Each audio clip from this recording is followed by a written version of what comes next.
নমস্কাৰ আপোনাক সকলোকে মোৰ ইউটিউব চেনেল পোহৰ পিক্সেললৈ স্বাগতম জনাইছোঁ। আজি এটা ধুনীয়া ব্লগ দেখুৱাম। ব্লগটো মোৰ এজন পোহৰ পিক্সেলৰ সদস্য, তেওঁ গৈছিলে তেজপুৰৰ কনকা ৰিজৰ্টলৈ।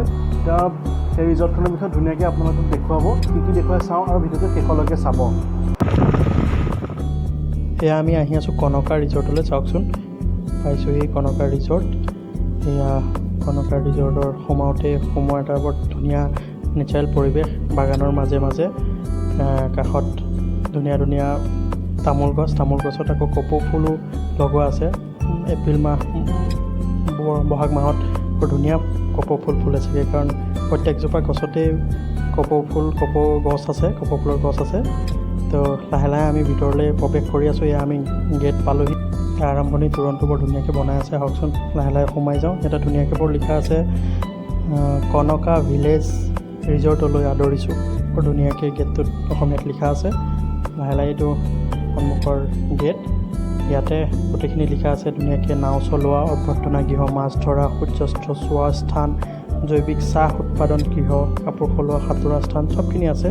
তো লাহে লাহে সোমাই আহিছোঁ আমি। প্ৰথম আমি আহিলোঁ অভ্যৰ্থনা গৃহলৈ। আহকচোন, কথা পাতোঁ। এজনী ষ্টাফ পাইছোঁ আমি, কথা পাতোঁ কি আছে তাত। আৰু বিশেষকৈ ইয়াতে জাপি, ঢোল ইয়াতে চব সজোৱা আছে। তো আহকচোন, মানুহজনীৰ লগত, ষ্টাফৰ লগত কথা পাতি চাওঁ কি আছেনো ইয়াত। বিশেষকৈ ইয়াত হেৰি আছিল ন আপোনালোকৰ, চাহপাতৰ এয়া আছে ন, চাহপাতৰ কি হয়, অৰ্গেনিক টি ফেক্টৰী। একচুৱেলি ইয়াৰে অৰ্গেনিক টি ফেক্টৰী হয়। তো তাতে এখন resort mainly organic tea factory হয়। তাৰপিছত কি আছিল নামটো, আছামিকা এগ্ৰ'। তো তাৰপিছত ইয়াতে ৰিজৰ্ট হৈছে। তো ৰিজৰ্ট তাৰপিছত হৈছে। তো বেচিকেলি মেইনলি ইয়াতে টি ফেক্টৰী হয় একচুৱেলি। তো তাৰপিছত হেণ্ডমেডেড ন, ঠিক আছে, তাতে এপাক যাম বাৰু। তো ইণ্টাৰেষ্টিং। ইয়াতে booking.com-ত আপোনালোকে বুক কৰিব পাৰে। তো কনকা ভিলেজ ৰিজৰ্ট 8.9 ৰেটিং আছে আউট অফ 10ত। তো ট্ৰেভেল ৰিভিউ ৰিৱাৰ্ড 2020ও পাইছে। তো আপোনালোকে ইয়াত booking.com-ত আপোনালোকে বুক কৰিব। নৰ্মেলি মই ভিডিঅ' নবনাওঁ, গোটেইখিনি ভিডিঅ' জানুৱে বনায়। তো সেই যিহেতু পোহৰ পিক্সৰ এজন মেম্বাৰ হিচাপে ময়ো আছোঁ, মই দায়িত্বত আছোঁ। তো আহিছিলোঁ ফুৰিবলৈ, কামত আহিছিলোঁ কনকা ৰিজৰ্টত, কনকা ৰিজৰ্টত। তো তাৰ মাজতে বোলো এটা ব্লগ বনাই দিওঁ পোহৰ পিক্সৰ কাৰণে, আপোনালোকৰ কাৰণে। তো এইখিনি আপলোড কৰা হৈছে। তো আপোনালোকে উপভোগ কৰিব গোটেইখিনি। ইয়াতে যিমানখিনি পাৰোঁ কেপচাৰ কৰিব ট্ৰাই কৰিছোঁ। তো আপোনালোকে আহিব ইয়ালৈ, কনকা ৰিজৰ্ট। আৰু ইয়াত ভাল বাৰ্থডে পাৰ্টি এটা চেলিব্ৰেশ্যন হৈ আছে, পূৰা ফূৰ্তি কৰি আছে ল'ৰা ছোৱালী গোটেইখিনি মিলি। তো ভাল জেগা, বেয়া নহয়, আহিব পাৰে আপোনালোকে। ইয়াতে তেজপুৰৰ পৰা মিনিমাম 57 কিলোমিটাৰ ডিষ্টেঞ্চত হয়। গুগল লোকেশ্যন গোটেইখিনি দিয়া আছে, আপোনালোকে আহিব পাৰে। ইয়াতে আহিলে আপুনি পেকেজ হিচাপেও ল'ব পাৰে। বৰ ধুনীয়া ধুনীয়া পেকেজ আছে, আহি দেখি চাব পাৰিব। আৰু নেক্সট মই ইয়াতে মেনুখনত ওপৰৰ পৰা ধুনীয়াকৈ ফটো এখন তোলা আছিলে, মই সেইখনকে আপোনালোকৰ ওচৰত শ্বেয়াৰ কৰিব বিচাৰিছোঁ। চাওকচোন কিমান ধুনীয়াকৈ ওপৰৰ পৰা ভিউটো ইমান ধুনীয়া লাগে। ফটোখন ইয়াতে দিয়া আছে, মইতো নিজে ল'ব পৰা নাই, তথাপি চাওক। পেকেজত থকা অসমীয়া থালি এটা ফটো আপোনালোকক দিছোঁ। এইটো ৰেডি হয় মানে। আহকচোন, কনকা ৰিজৰ্টখনৰ পৰা ফুৰি আহোঁ। চাওক ধুনীয়াকৈ ঘাঁহেৰে লিখা আছে। চাওঁ, আহক গোটেইখিনি চাওঁ।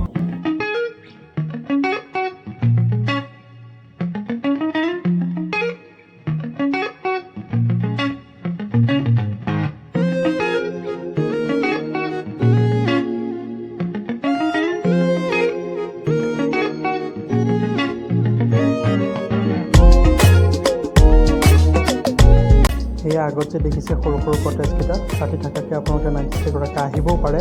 বৰ ধুনীয়া অনলাইন বুক কৰিব পাৰে। বৰ ধুনীয়া জেগা।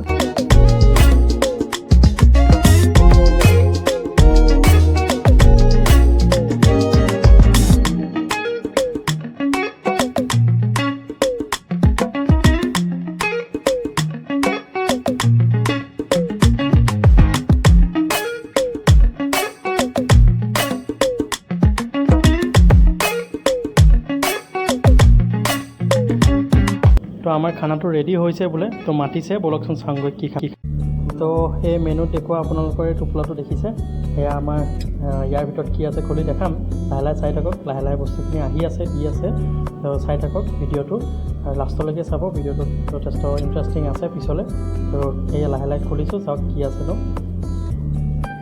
চাই থাকক আপোনালোকে বৰ ধুনীয়াকৈ পেকিং কৰি দিছে কলপাত হয় অন্য বেলেগ একো নহয় আমাৰ গাঁৱৰ বৰ ধুনীয়া গোন্ধ এটা আহিছে চাওক বেলেগ নহয় ভাত হয় ভাত দিছে টোপোলা ভাত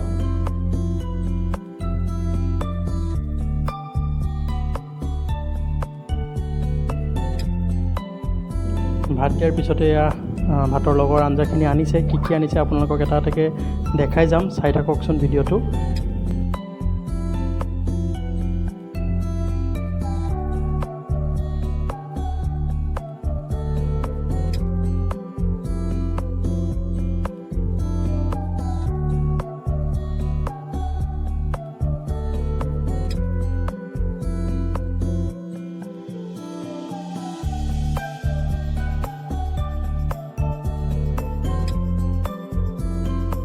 তো আঞ্জা হিচাপে ইয়াত দিছে আলু পিটিকা বেঙেনা এয়া দিছে খাৰ এয়া নেক্সট হৈছে মিক্স ভেজ নেক্সট হৈছে আপোনাৰ ভেন্দি ভাজা পিছত তো এয়া দিছে পটলৰ চব্জি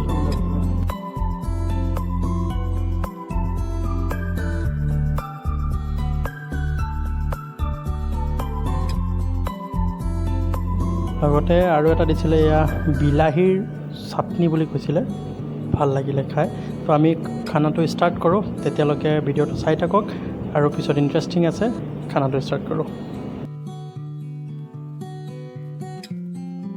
ভাতৰ শেষত আমাক পায়স খাব দিছিলে ক'লা চাউলৰ তো লাহে লাহে আমি অকণমান জিৰণি ল'বলৈ আহিলোঁ ভাত খাই উঠি ইয়াতে গোটেই খেৰৰ বৰ ধুনীয়া পৰিৱেশ এটা একদম অসমীয়া গাঁৱৰ পৰিৱেশ এটা ধুনীয়াকৈ ইয়াত বনোৱা আছে তো আমাৰ লগৰখিনি লগৰ দুজন আহিছিল মোৰ লগতে তো ইহঁতো বহিছে অলপ ৰেষ্ট লৈছে ফেন লগোৱা আছে ন তো এয়া আৰু পৰিৱেশ এটা স্বাভাৱিক নৰ্মেল পৰিৱেশ ভালেই লাগিছে বেয়া নহয় মোটামুটি অভাৰঅল গুড তো অলপ জিৰণি লোৱাৰ পিছত এতিয়া আমি লাহে লাহে উঠিছোঁ আৰু গোটেই পৰিৱেশটো দেখাই লৈ পেলাই ইয়াৰ পৰা ওলাই দিম আৰু মোবাইলত কৰাৰ কাৰণে ভিডিঅ'টো অলপ লৰিবও পাৰে তো কম্প্ৰমাইজ কৰিব এইটো আমি আহিছিলোঁ একচুৱেলি তেনেকুৱা ব্লগ বনাম বুলি অহা নাছিলোঁ কৈছোঁ তেনেকুৱা ব্লগ বনাম বুলি অহা নাছিলোঁ আমি এনেই পৰিৱেশটো জাষ্ট আমি এইফালে আহিছিলোঁ কামৰ কাৰণে আহিছিলোঁ তো ভাবিলোঁ এপাক সোমাই যাওঁ তো আহি তাকে সকলোৰে কাৰণে এটা ভিডিঅ' উপস্থাপন কৰোঁ বুলি তাকে এইটো ভিডিঅ'টো বনালোঁ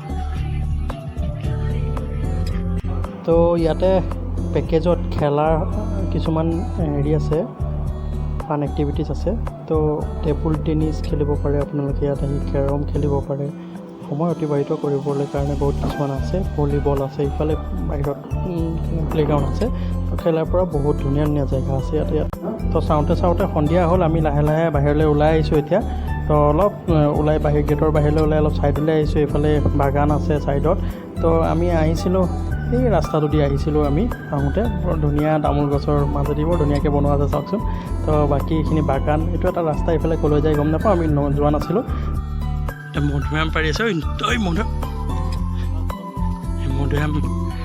মধুৰিআম ছিঙি আছে সিহঁতে না ই ওপৰৰ এটা ভাল নেকি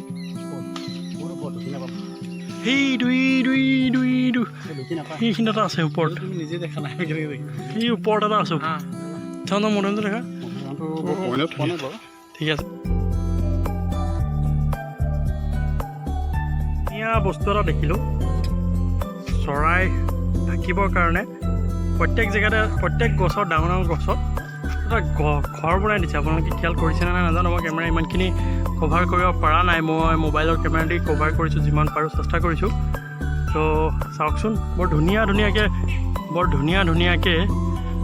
ঘৰ বনাই দিছে চৰাই থাকিবৰ কাৰণে এতিয়া বৰ ধুনীয়াকৈ ঘৰ এটা বনাই দিছে চাওকচোন গছজোপা সম্পূৰ্ণ গছজোপা এজোপা ইমান তলৰ পৰা ইয়াত এই এনেকুৱা জেগাত ঘৰটো বনাই দিছে বৰ ধুনীয়াকৈ কাৰণ দৰ্জা এখনো আছে ঘৰটোত বৰ ধুনীয়াকৈ ইয়াতে চৰাই আহি থাকি বা সাজিবৰ কাৰণে বৰ ধুনীয়াকৈ ঘৰ বনাই দিছে চাওকচোন ৰাস্তাটো ইমান ধুনীয়া মেইন গেটৰ পৰা 100 মিটাৰমান ডিষ্টেঞ্চত সোমাব লাগে ৰিজৰ্টখনৰ ভিতৰলৈ।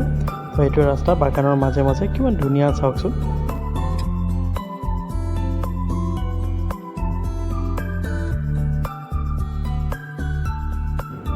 তো কনকা ৰিজৰ্টত এটা বেলা অতিবাহিত কৰাৰ পিছত আমি লাহে লাহে তেজপুৰৰ ফালে ৰাওনা হৈছোঁ। সন্ধিয়াও হৈ গ'ল, বেলি ডুবু ডুবু অৱস্থা হৈছে। তো যিয়ে নহওক, তাতে গোটেই সময়খিনি অতিবাহিত কৰিলোঁ আমি। ভালেই লাগিলে, যিমান পাৰোঁ আপোনালোকক দেখাবলৈ চেষ্টা কৰিলোঁ। বিশেষকৈ মই তেনেকৈ ব্লগ নবনাওঁ, তেনেকৈ ভিডিঅ' কৰাৰ অভ্যাস নাছিলে। যিহেতু পোহৰ পিক্সাৰ এজন মেম্বাৰ, অকণ হ'লেও চেষ্টা কৰিব লাগিব। জানুৱাৰী গোটেইখিনি কৰিয়ে থাকে, তো তাৰ মাজতে নিজেও অকণমান চেষ্টা কৰিলোঁ আপোনালোকৰ মাজত উপস্থাপন কৰিবলৈ। আহি তেজপুৰ ঢেকীয়াজুলি মেইন ৰোড পালোহি, অকণমান ইয়াতে ৰৈছিলোঁ। তো কেনেকুৱা পাই ভিডিঅ'টো কমেণ্ট কৰি জনাব, কিবা ভুল পালেও কৈ দিব। তো আজিলৈ ইমানতে ভিডিঅ'টো শেষ কৰিছোঁ। তো চেনেলটো ছাবস্ক্ৰাইব কৰিব, লাইক কৰিব ভিডিঅ'টো। তো থেংক ইউ।